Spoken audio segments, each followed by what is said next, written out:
Turn your haters into content. Pivot into power. Hi everyone, I'm Kristen and I talk business, purpose, and identity.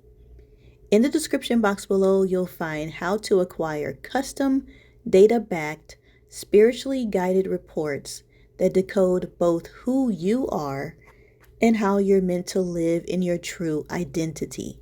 Build your own economy, your natural communication style, aligned clientele, and soul-led path of leadership.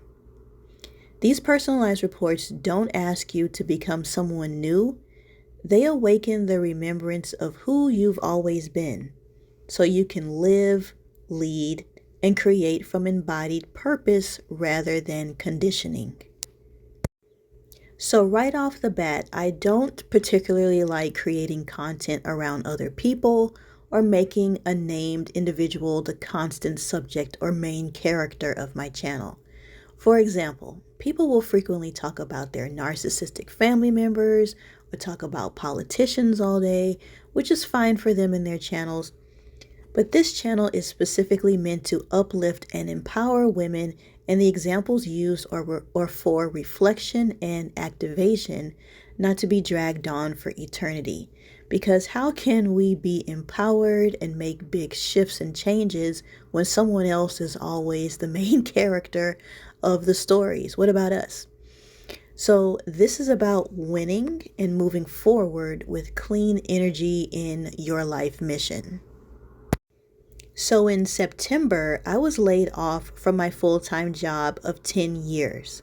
I already had my spiritual business where I would give readings to clients, and to be honest, it was getting harder and harder to balance both and grow the business with my energy being stretched thin. I also want to give a shout out to my husband who continues to be very supportive of me. It was always my goal to work my business full-time from home, so the layoff essentially did the work for me. I had been noticing a work colleague who was actually a guest at my wedding getting quiet as I was telling her before about me having a business. For context, we worked at a Catholic institution together, and in my business, I am an astrologer, using astrology and other spiritual sciences in my business, along with my data science and business skills. And when I informed her that I was laid off, but that we were doing okay because of my husband who had just recently gotten a raise and me pouring more into my business, I noticed that she never said anything like, "Oh, that's great that you're able to keep going without missing a step," or "That's great about your husband."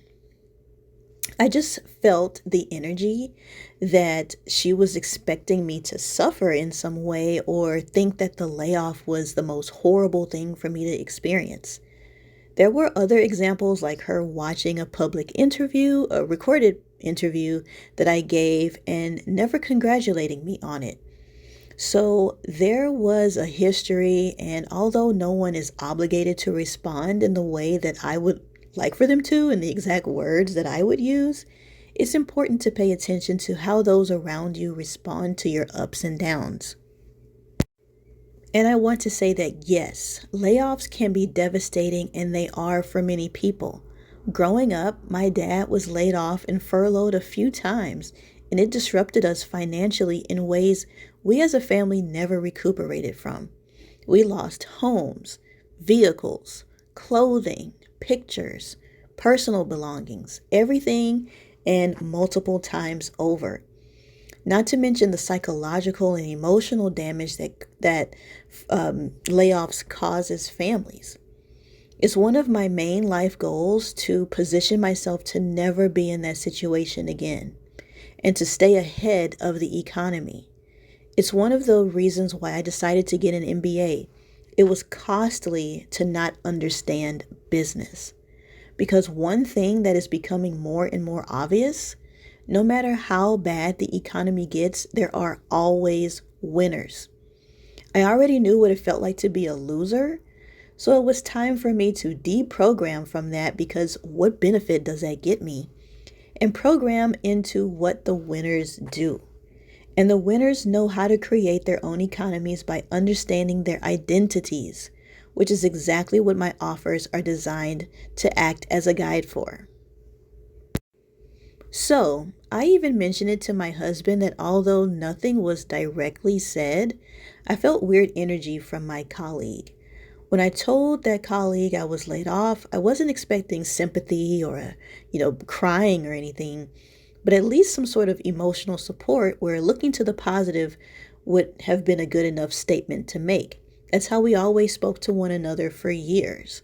Again, she and her husband were guests at our wedding. She instead said that she was jealous that I didn't have to deal with the drama at work anymore and that she still had to. Okay. So I just told her that soon enough she'll be able to leave and things will work out.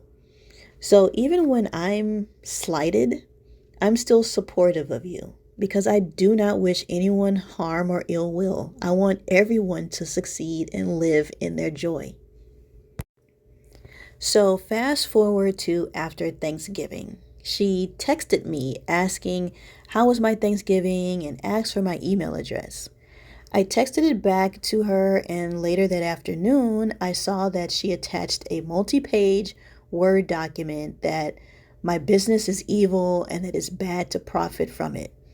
It was a one-way conversation that did not allow me to defend my business, and I certainly wasn't asked any questions.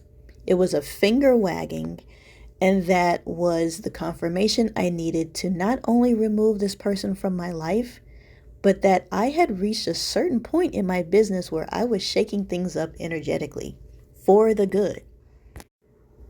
I'm in the business of guiding women back to their true essence, sovereign identity, and soul-led purpose, so they remember who they've always been beneath the conditioning, the striving, and the forgetting, and rise as the woman they were born to be. And of course, that will be triggering for those who don't understand their own power and who are triggered by the embodied power of others. Everything was all right up until I showed proof that I was never a victim of anything, that I know how to pivot into my power. And when you step into this power, this will shift things in others. It can either inspire them, or they will feel the need to inject the suffering into your life that you so boldly dared not to have. And to be frank, I have to thank her. My spiritual business was a desire from the spirit realm to be manifested through me, and I always ask God to nudge me back into focus whenever I am feeling a little unsure about the direction I should go, to give me some healthy challenges. As a business owner and even simply a spiritually led individual, we're always going to be in situations that has us reinforce our values. And with my colleague, she's still on the understanding that astrology is devil work, despite us agreeing that God created the planets and the stars and all the celestial bodies. And although astrology, among many other things, heavily influenced the Catholic Church, and it still uses astrology to calculate the exact day Easter Sunday will be held. Maybe I'll discuss religion in another video. But was she wrong in her beliefs? I don't believe so. I don't believe any two people are required to have the same beliefs. What I did feel was wrong was her simply not being curious and framing things as she knows better than me. Isn't it great to profit from your mission, your vision, your purpose, especially after a layoff?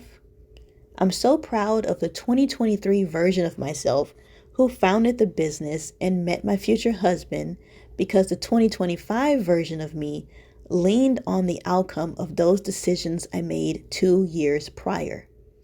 Some people are just upset that you're spiritually strategic, even when they claim to have the right relationship with God. So I say all this to say that things will crumble. Jobs, colleagues will come and go, but what stays and grounds you is your identity and your purpose. This is why it is imperative for you to know what they are.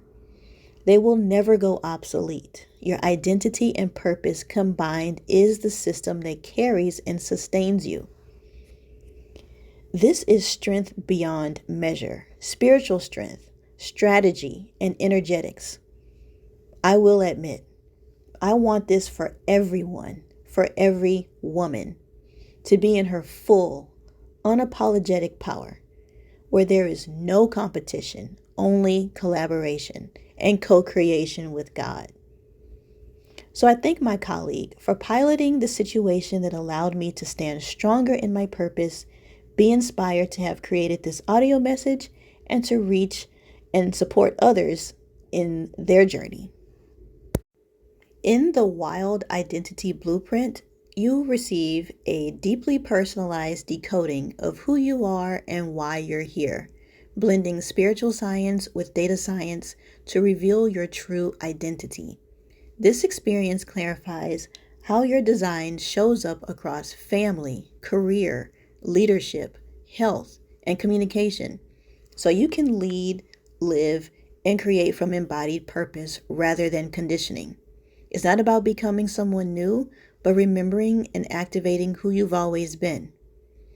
And in booking the Goddess of Commerce Codex, you'll receive a single, custom, data-backed, spiritually guided report that decodes your ideal business, aligned clientele, and natural communication style.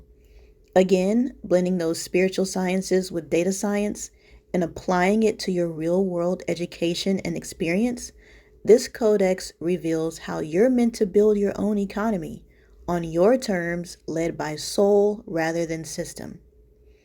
I hope that you found this audio message insightful. Please let me know what you think in the comments. You'll find all those links in the description box below, and I'll see you in the next video.